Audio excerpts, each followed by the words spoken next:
How to fix MW2 executions not working. 1. Go back to then out of quick settings. 2. Quit then restart Modern Warfare 2. 3.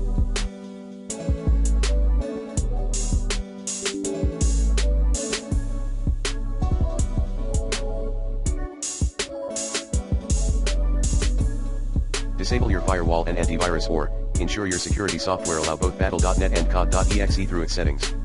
Like this. 4.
Update all your device drivers with the recommended Avast driver updater in this video guide.